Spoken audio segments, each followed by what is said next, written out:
Thanks, Garhula. I've always believed, Minister, in indicative planning. I think going back to the time of T.K. Whitaker, back in the 1950s, and indeed the era of Sean Lemass, having objectives for a nation, is important, even if some of them or maybe many of them are not achieved, as happened, of course, in the last plan from 2002. But the scale of, I suppose, the Irish infrastructure deficit is so vast, and there was no reference, I think, by the Taoiseach and Minister Murphy to their own role in ensuring that Ireland has had, in effect, a lost decade, a decade when not alone had we not got a plan, but we were cutting back on the infrastructure that we had. I remember raising it many times at the Budget Committee and earlier at the Finance Committee. For many years, from the 2007-8 disasters, banking crisis, the capital programme, of course, was slashed so low, in fact, that we didn't even reach depreciation levels, the 2% level that you need just to keep, a bit of paint on the house or whatever, or to keep the doors working and so on.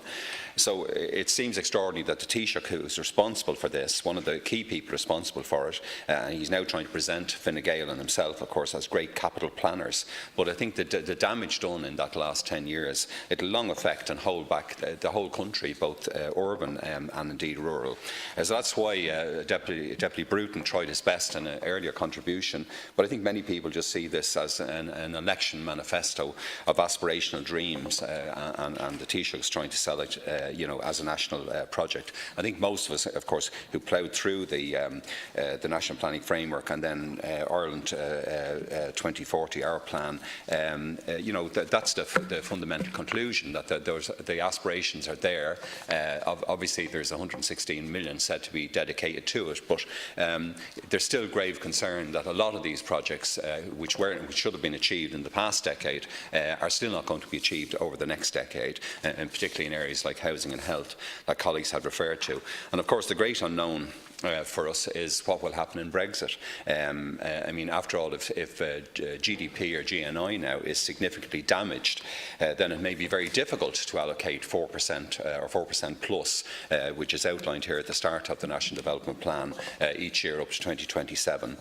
Lascan, I oppose decentralisation and the long, I believe, core policy of Fine Gael and Fianna Fáil to hold back and restrict Dublin's development as a major city region, and indeed the development of the other cities. At the outset, I want to say I totally agree with the focus on Dublin, Cork, Limerick, Galway and Waterford, but I did expect more ambitious targets for each major city in terms of infrastructure.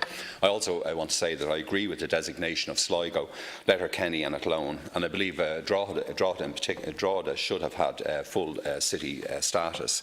As I said, in budget after budget, Dublin was neglected very badly. As Professor Damien Coibert used to say, it was a city dominated by a periphery.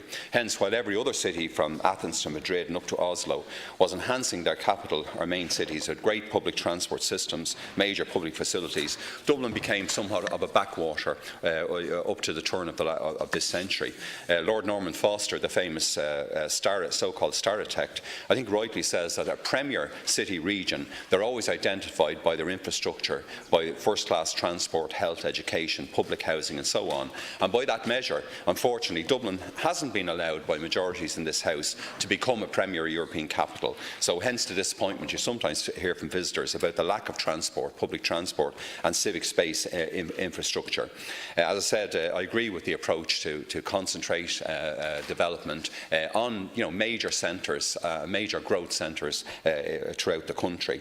I noticed the demographic predictions, which is for an extra million people. Eurostat, I think, has long been saying that we will be at 5.5 million by 2050. Though it's notable that they also say the UK will have 80 million plus people by that stage, and given the fact that, and depending on Brexit, significant migration between Britain and Ireland, it'll be just interesting to see if indeed the figure in 2040 may be indeed even higher.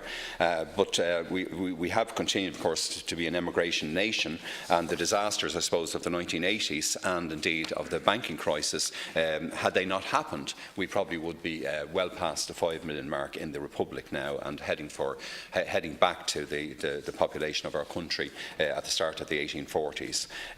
I know we organised the country into these three regions to facilitate European investment investment, but I sometimes feel what's wrong with just using Leinster, Munster and Connacht and the 3 northern counties in close liaison as part of Ulster. And Leinster's population, of course, is now around 2.4 million.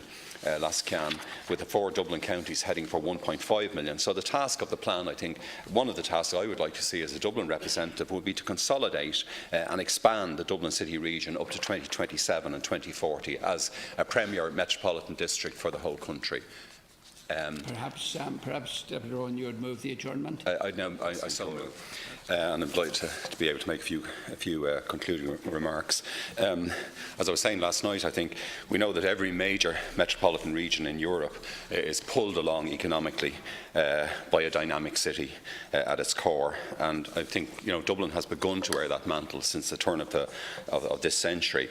But it would be invidious, I think, now if we came along with even this kind of indicative plan, or even legislative plan, which would in fact restrict the development and growth of Dublin. After all, Dublin is still a relatively small city by comparison, for example, with the 5 million population of Athens, or the 5 million plus in Barcelona, or the 4.5, almost 5 million in Manchester, the 3 or 4 million in Vienna, or the 2 million plus in Budapest. When you compare it with other what we'd regard as premier division cities of the European Union, Dublin still relatively small city, even if you count the 4 Dublin counties at 1.5 million people. And of course, one notable factor, and there's no reference whatsoever, Minister, in the plan to this, one noticeable aspect of all of those dynamic cities is that they have, if you like, local city leadership, elected leadership, and that's, I think, one thing that we could have advanced and had ready for 2019, particularly for Dublin and Cork. Obviously, Dublin critically needs infrastructure across a whole range of areas, from your own department, Minister, in Health, through to transport, to schools, to housing. And last week, during Leaders' Questions, I raised the huge and urgent need for social and affordable housing in this city and in the 4 Dublin counties. My own constituency of Dublin Bay North, of course, the longest housing list in Ireland, I think the plan is still lethargic in that regard, Minister, because the delivery for 2015-17 that you've been involved in, it just hasn't happened really, certainly in Fingal and in Dublin City. And even while I welcome 25,000 target for 2020 and the 35,000 target of delivery of social housing, again, we still would seem to be running to stand still in that regard. I don't disagree with a more compact city in appropriate areas, although I think people who make these kind of planning decisions for the future, they should be prepared to live in more compact high-rise themselves. You often find people making these plans who live way out the country in large kind of haciendas and are making plans for other people to live on the 14th floor or say the 5th floor with no lift, as has happened in our constituency. But I don't think the plan recognises the true scale of the housing crisis in Dublin. And the National Regeneration Development Agency, while I welcome it, it's not the agency I asked the Taoiseach to set up, which I wanted to be available to look at all land. And of course, we need close cohesion with local plans, with the Fingal plan and Dublin City plan in my own constituency. For example, in the North Fringe, South Fringe, we've had the awful situation that we had no strategic development zone for the development of what effectively was to be a new city the size of Waterford, a new urban region, and hence we've had all of the massive problems of the last decade or so. Likewise, of course, in transport, I warmly welcome, hopefully that this is the final decision that we go ahead with Metro North. I can't understand why we would be, spending, or why it would be in any way delayed to link up the existing Lewis Green line, by the way. I noticed that we've had the naysayers, Colin McCarthy, coming out, for example, already complaining about the $3 billion cost of this public transport infrastructure. But we will shortly have, or we are having, possibly one of the biggest airports in Europe and one of the few airports in a major city that wouldn't have a fixed line rail link to the city centre. So I welcome that, because originally, as you know, know, we were to have a north side of Lewis last can. It does seem that in national infrastructure, just to refer to that briefly as well, I don't understand why there's no plans for finally to have a motorway to the northwest last can, why we don't do that as a national task, why the M11 is not extended all the way down to Rosslare, given the situation we have with Brexit. I support the Cork-Limerick and the Western corridors, which I think are timely connective developments. But now, clearly, all of these tasks, this massive infrastructure, if any of it, almost any of it happens, it will lead to major jobs growth. But the 660,000 jobs that are mentioned, we'd have to worry whether or not that they will be delivered. And last point, I've a few other issues in education, in the marine environment, which I know you'll talk about yourself, last can. But just in Health, Minister, again, I don't see the influence of Sláinte Care in this plan and how that will be delivered. And there's mention there of the new elective hospital for our region.